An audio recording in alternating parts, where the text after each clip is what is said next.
How you doing? All Hello. right, sorry, we're running slightly late, so I'm gonna just quickly introduce you. And let's just quickly share that if you give me a minute. Okay, there we go.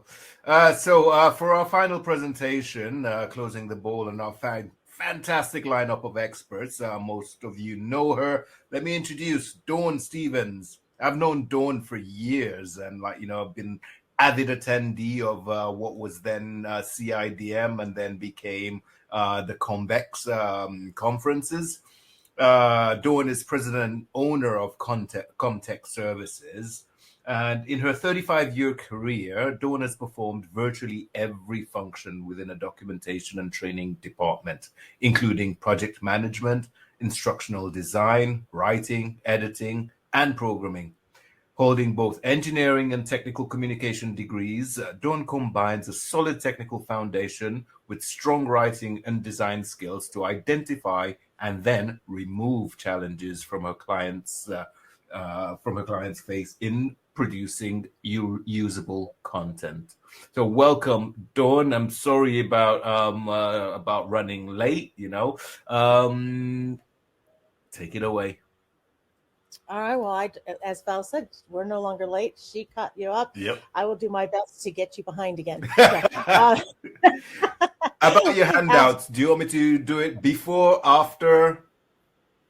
You can just do it during. That's fine. I've provided just a couple of articles that have to do with metrics for your perusal if you would like to read through everything. Yep. But kind of similar to Val, I have a lot to say, so we will go along at a quick pace, but everything that I'm going to talk about are in those handouts. And like I said, people can hang around after. Brian also gave me some handouts, so I'm going to start releasing those. The idea was to release them at the end, so people pay attention while you're talking. Sure, absolutely. That's so. I'll release all of those just as you're coming to the end, and all the handouts will be available in the handouts panel for everyone. So. I leave you the stage. All right. Thank you. So we are talking about a subject that I just love to talk about, which is metrics. And when we think about change management and justifying a change in the first place, and then doing, like Val said at the very end, of being able to say, hey, did we meet our business goals? There's a lot of ad hoc types of information that you can have. You can just say, yeah, it feels right, and all of those types of things. But most of the time, management, the people who've approved funding and those types of things really would like to see some solid data to show that you have indeed met business goals of what have you promised, did you deliver? And so I just want to talk about some of the metrics that you might find useful, and think about all aspects of what this change might mean. I really love what Val was talking about, of all the different aspects of change. There are things that you might want to be measuring in every single area to really see have we met our various goals. So, to make a change, as has been being said throughout the conferences, really you have to know where you are in the first place and where do you want to go. And to support that, metrics really provide that overall picture of, okay, this is our current state, and we'll talk about that. It's really a good idea to have some baseline metrics to start with. This is our current state. When we implement this change, we expect our final state to be this, and how are we going to measure it? How are we going to prove that has happened, as well as how are we going to incentivize that this is going to happen, so that the metrics themselves can provide that whole picture of where we are, where we want to go, and also create the right goals and motivations and environment to form the behaviors that you want everyone to be adopting, so that you get to the goal that you want. And so really this means that we need to balance a lot of things when we look at our metrics. We want to take a look at all the different stakeholders. Yes, certainly the management that wants to know about did we meet our productivity goals or those types of things, but also how our employees feeling about it, measuring things like like, are they still fearful? How much have they adopted, and those types of things. So that means that we need to take into account a lot of different types of metrics, a variety of different kinds of indicators, quantitative data that we can gather, as well as qualitative data, some of the more touchy-feely types of things. And part of what we have to really balance as well is the cost of what's it going to take for us to measure, because we do need to have things in place that will allow us to measure things, versus the cost of not knowing. And find that right balance of how much is the right number of things that we should be tracking, exactly which are the things that we should be tracking, versus, what are we going to do with this data? Do we even need to know it? So you can sometimes under choose metrics, you can over choose metrics, and so you really want to find that right balance. And so there's a lot of articles and things like that out, not just related to technical communication, but related to this idea of a balanced scorecard, of really looking at, in this case, 4 specific example or areas of where you might want to think about your data. How has your change impacted your customers? What does your customer think because you've made this change? Is the content quality better? Are they happier? Are they able to find their content, the content they need, easier? But that's only one perspective. We also need to take a look at the financial perspective, what our management maybe is really interested in, of have we become more productive? Have we saved money from a translation or development perspective? What did we promise? Have we done that? We may also want to look at other internal business perspectives of, have our processes improved? Have we satisfied all the different people that we have to work with, not just our management team, but how do our SMEs feel about the changes that we have made? Have they had to adjust to a new review tool? Are they happy with that? What kinds of impact has that had on the overall internal relationships and processes? And then finally, also looking at learning and growth perspective, really the learning from our own team. Are our writers better off? Have they gained new skills? Are we able to sustain that overall change within the team? Do we still have ways that we can improve and select new metrics and go forward? Are we continuing to learn and grow?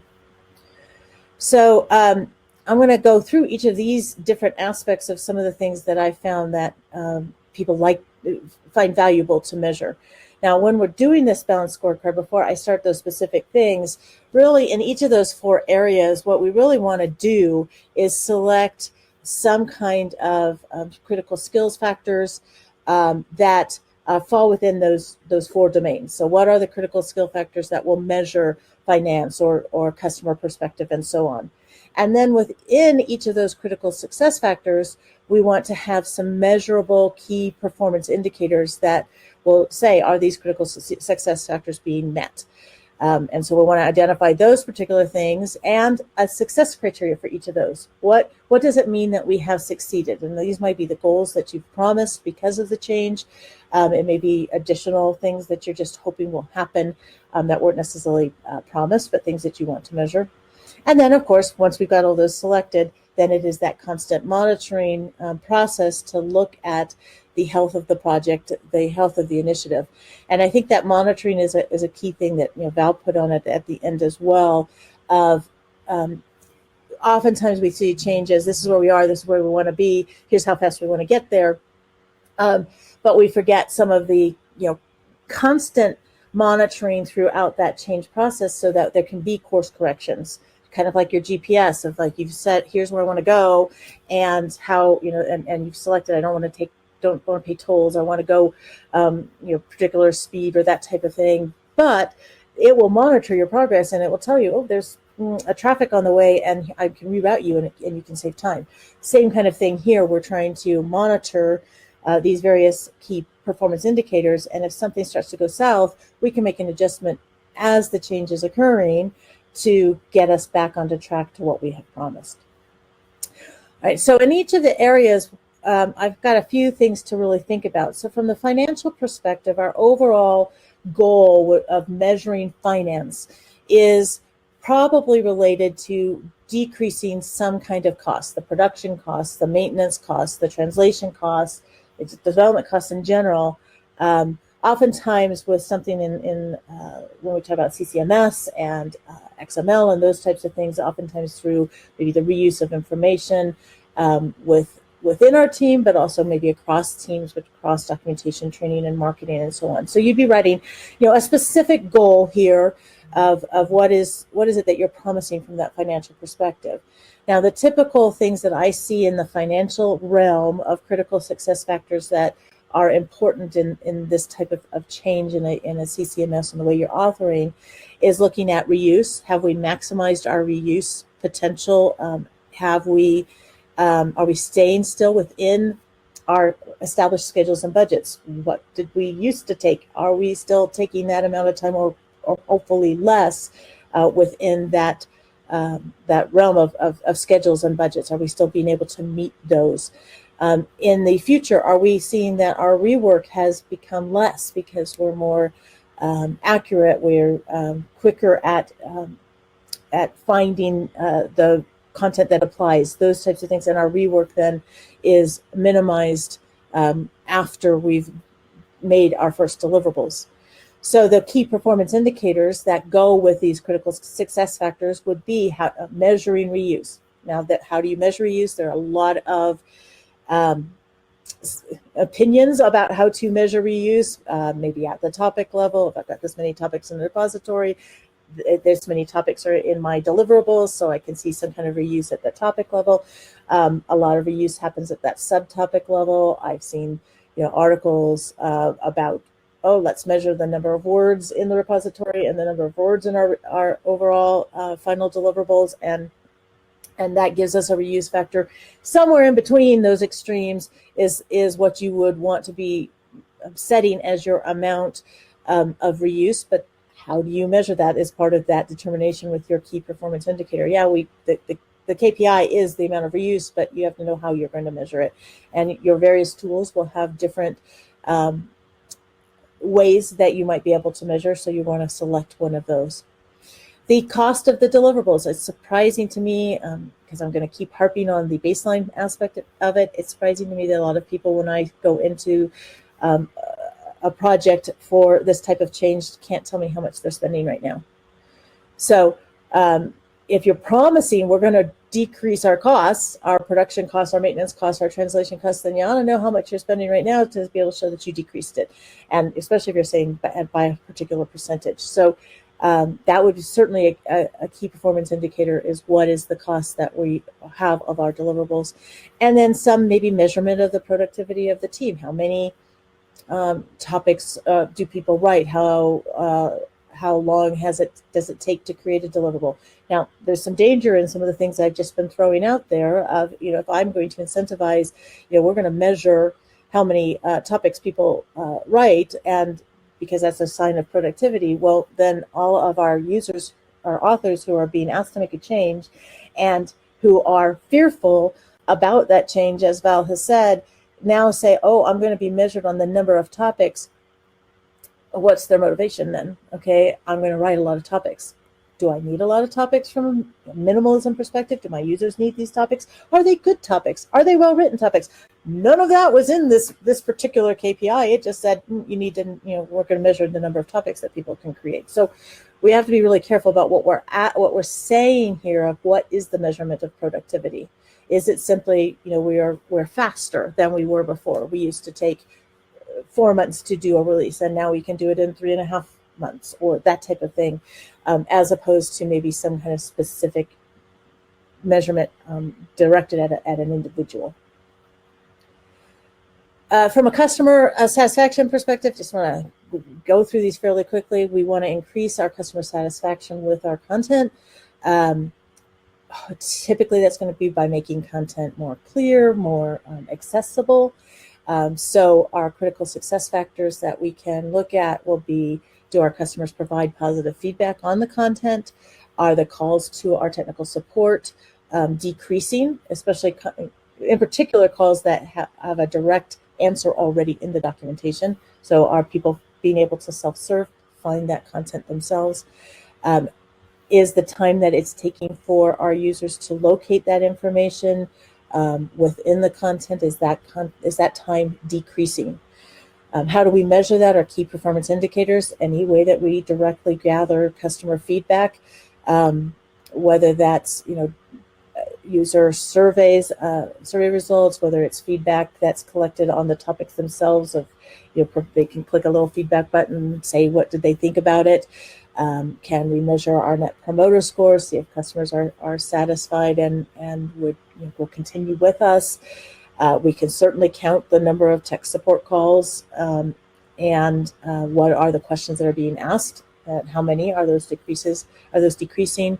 And things like our web analytics, if we have those enabled, we can look at how many searches are being done, how long is it taking before our users seem to find a particular topic and seem to be satisfied with it. We can look at bounce rates and exit rates and so on to determine these critical success factors. From the process perspective, looking at how do we measure conformance and success of the processes themselves, our overall goal here would be something to the effect of our content is meeting our corporate standards, our corporate, the processes that define those standards and the customer expectations for things like clarity and accuracy, usability, findability, all of those things that really give a good customer experience. So from that business process side of things, though, what are we measuring there? Well, there's probably an implication that to meet all of our standards, content goes through all the required reviews and approvals. So we can take a look at, is that a success factor? Are we compromising our review process because of time or things like that? Does the content conform to all of our structure and style standards through the editing process? What kinds of scores we're getting on acrolinks, or what is the editorial process? What are editors saying about the content? Is the content tagged for the appropriate metadata and search terms? Another success factor that would influence things like usability and findability. Our key performance indicators you might measure there, the number of errors that you have reported from some kind of released content. So what's coming back in customer feedback of here's an error, or coming back from support, here's an error. Again, the time that it's taking to locate required content might be a measurement of that. And anything like comprehension and readability scores could be an indicator of things like clarity and accuracy. So we might measure those. And then finally, in this area of employee learning and growth, we want our overall goal is that our employees are well trained and equipped to do their jobs. We've eliminated that fear.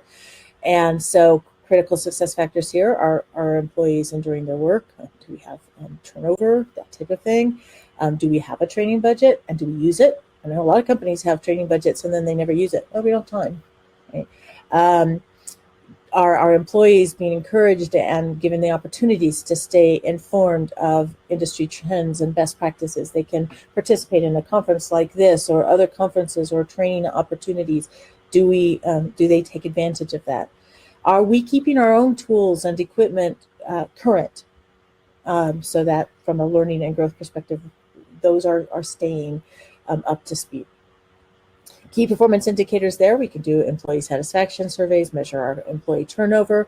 We can keep track of how many dollars per person is being spent on training, the amount of time that they're spending in training, and of course look at things like the age of equipment and software licenses and say, are we preparing for the future from that perspective?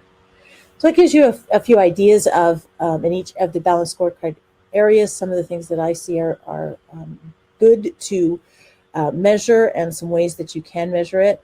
I do want to address a couple of other things of how much should you. I've given you a lot of ideas. Do you take all of them? I mean, I think I gave you, at least in terms of the KPIs, I've given you, I don't know, a dozen. Is that good or bad? So the question of how much should you measure, if you don't measure enough, you don't get a full picture. And so you're not going to be able to really get repeatable data that you can compare.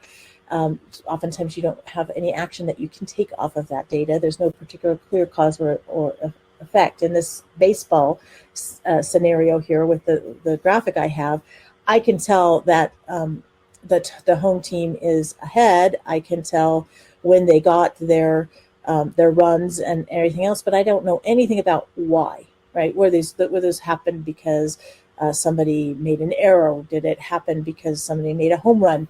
There's all sorts of things that are additional data that might be important to me, but I don't have enough here to really be able to act on it and really figure out what were the driving factors in my end result. So I don't want too few. I need to be able to have something that I can make decisions on, because in this case, when there's too few, your adjustments are typically made on the symptom, but you don't really necessarily know what the disease is. Right here, okay, I know that we won or lost. I don't necessarily know why. Okay, so this was my baseball, this is what we were looking at here in terms of scores. Now, if we go to the too many aspect, this is another way I can track my baseball scores of like by person, all this fun stuff. When I was a kid, I learned how to do this. So I know like here's a K, that means this person struck out. That's what the K stands for. This person here, it was a line drive that was thrown out at first base. It was actually the catcher to the first baseman that made an out. There's all that extra detail, right? So when we have too many, it blurs the overall picture. It's not really clear what should I be focusing on. And ultimately, from your reporting perspective, it turns you into a reporting factory. We're spending all of our time collecting and reporting data and not a lot of time actually doing anything. So it's a balance between too few and too many. So even with what I suggested of all those different KPIs and different critical success factors, you're still going to want to choose the ones that are most meaningful to you, that go with what you've promised, and so on. Again, for each KPI, you're going to want to define success criteria. There may be for quantitative measures, you want to be really specific. What is our expectation? We're expecting to have 10% fewer duplicate topics in the repository. We're expecting to have a particular, percentage of satisfaction from our customers. Of okay, we have thumbs up 10 times more than thumbs down. We want to reduce the number of technical support cards by 15% year over year. We want to decrease the cost of translation by 25%. Some kind of very measurable thing. Here's what our current dollar amount is, what our current number amount is, and we want to reduce it by this particular percent. If you're writing qualitative measurements, you want to write some clear definitions. So if we're looking at maybe some kind of collaborative measurement, that our team is being more collaborative in their business processes as a result of now this whole reusable environment, we might measure that by saying our team members are very willing to offer assistance to others to help them meet their goals. They're not just focused on their own workload, but they're saying, yep, I'm available to help out. We may look at our budgets and schedules. Not only are they being met, but that we're not just making up something new, but they're based on historical data that demonstrates that we are able to meet them. That might be another way that we would write a measurement there. Just a couple more slides here. I mentioned this before, you get what you measure. People will adjust their behavior based on the metrics they're held against, especially if they are afraid of this new thing. And if you say, well, we're trying to prove something, we are trying to make life better for you, make things less expensive for the company, and so on, then they're going to adjust their behavior based on whatever you're telling them that you're going to measure on. I love this cartoon where basically the boss is saying, hey, you get a bonus for every bug that you find. And Wally's answer is, great, I'm going to write me a new minivan, right? I can put a lot of bugs in and then I can find them and get $10 a bug. Right? Those kinds of bad behaviors can happen out of metrics as well. So you need to be very careful about what are we measuring and how are we positioning it. We're not, especially with those people that are fearful, making it clear that we're measuring the success of the solution. We're not measuring their performance per se. And then, like I said, you have to baseline the metrics. You cannot show change. If metrics is all about this whole idea of change management, we cannot demonstrate change if we can't say where we came from. So I encourage you to be saying right now, even as you consider these changes, what numbers do we have from the, if we're going to adopt the new Componize review tool, how long does it take us to review things right now? And what expectations do we have from this new tool to be able to improve that? And I know Componize is working on giving you some of those metrics of of how much this is going to save you. And Yep. those are going to be very interesting. And then monitoring those metrics. If your KPIs turn yellow or red, things are at risk, you still have time to adjust before that final date of here's where I need to prove something. So monitoring them all the time, saying, yep, everything's going as planned, it's starting to trend off, what do we do about it? And having risk management in place that if your KPIs turn red, you have some kind of risk management strategy to go forward with. Look at the big picture. Don't interpret just the individual metric. The problem is never really that a metric is too high or it's too low. The problem is that the value is not in line with whatever your goal is. And so what is really you're not trying to improve the metric, you're trying to actually reach the goal. And so what is the overall big picture? What would be the symptoms be? So for example, you're not going to want to just say the reuse percentage is low. What you're really saying is multiple copies of the same content can cause maintenance problems. That's the problem that we're trying to solve. We're not trying to just increase the reuse percentage. And then finally, to wrap up, just if you're going to measure, you need to do something with it. So don't collect metrics if you're not going to use them. You can just ignore everything I've just told you. But if you're going to gather them, have a plan for how you're going to use them. Make sure that you believe them. I've worked with so many companies where I've gathered data and they're like, oh, well, you just found a bunch of stupid people in this measurement of how our users doing, right? And they didn't want to believe it. So it means if you're collecting the metrics that you're prepared to make the difficult decisions when warranted. And the picture I have here of Wrigley's is, it's an interesting story for you to go and research and read of how did Wrigley go from a soap making company to a chewing gum making company. And it had to do with the feedback that they got from the users of, I like this and not that. And so they made difficult decisions and ultimately became very successful with chewing gum and not soap. So if you're interested in that, you can look it up on the internet. It's an interesting story. So that's it. Excellent. Thank you very much, Dawn. I left you a little bit of extra time because you were wrapping up and you had the issue with your slides earlier on. It's a good thing actually I handed them out, so maybe some people followed as you were going along. We've got one question for you in the chat, and it's from Sakura. Are there suggestions for how we can measure more sales, top line measurement, based on these kinds of digital transformations? Well, I mean, so again, the baseline in the first place is okay. Well, what are your current sales? Now, this becomes a harder thing to measure. I am a strong believer that documentation can influence sales. And so if we're just talking about changes in documentation, you could potentially just compare those sales numbers, but what else has been changed in terms of the way of sales and being able to isolate down to the documentation becomes more of a challenge, and it really starts to get down to really looking at, well, in pre-sales, how much is our documentation being used, right? So we'd have to map some of the our sales increased because of digital transformation.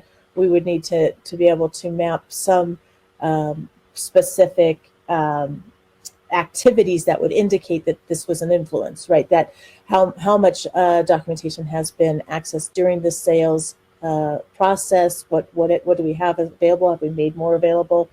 And so on. Okay, thank you very much. And actually, that put me in mind of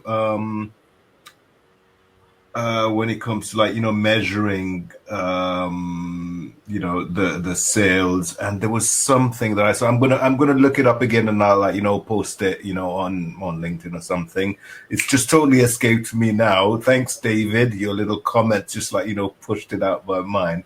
But it was very interesting on being able to measure. It was something about well, you should be normally companies or organizations measure the amount of calls going into support, and they measure the amount of complaints and things like that. And then when you then start introducing really good documentation, they can try and measure the drop off in support calls. Absolutely. Or the fact that support can then direct them to the documentation, and as such, they then have a lower service call out. So you don't actually really have to send the engineer, because all that person did was forget to plug the machine into the wall. So those kind of metrics can be inferred from the point that, we're already measuring these other things. From the point that we've introduced the documentation, are these issues being transferred somewhere else, or are we seeing a reduction in those numbers? Right. And I think it's really one of the things I put into the slides that I think is an important distinction on that specific measurement is also how much of the support calls in the first place have to do with things that are answered in the documentation. Sometimes the support call it has nothing to do with the documentation and shouldn't. And oftentimes we make the mistake of, one person called about this and we should just write a topic about it so that it's in the documentation. And we're addressing the edge cases.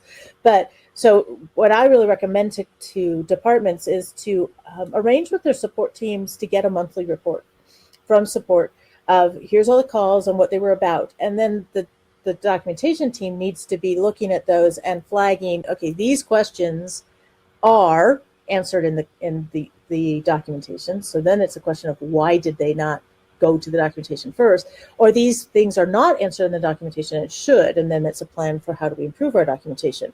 But that first one, why are people going to support and not to the documentation? It could be that a couple of things. It could be that we wrote it badly, so they did look at it and they didn't understand it. It could be that they couldn't find it, right? Yeah. So if we kind of cross look at those metrics against searching and see, did it look like people were searching for this question in the first place? How long did it take them? Were they going the wrong topics? So you can really look at a lot of different metrics to get that. But a lot of tech support calls, you're not going to get tech support 0. And and sometimes the answer is they call tech support because they're never going to look at the documentation. They just are going to call tech. Right. So there's only so much reduction we can do. So when we're setting those goals, we need to think about those things. But there's certainly ways to influence that tech support number. All right. Just looking through if we've got any other questions. Don't see any. Normally, Lionel would have marked. But I've got a comment on here. It was at that point when we discovered that you weren't sharing. Herman says, but we could concentrate on your words, which is true, because I was like, really in there, and every word was coming through, where if you've got stuff on there, there's always those few microseconds that you're going to take to read while the person's talking. So I agree with that. Unfortunately, I was talking really, really fast. So, but again, like I said, I've made all the handouts available so everyone can match the sound to, and the objective, your homework audience is to listen to the recording when we send them out and then match the pages to what Dawn was talking about. What I'll do actually is, if I can identify those pages, I'll put them as chapter markers for your video. Excellent, thank you. Yeah. And my email's there. So if anybody has any questions or follow up, I'm perfectly happy. Just drop me an email and I will follow up with you. So. All right. Excellent. So thank you very much again, Dawn. It was a pleasure. It's always a pleasure.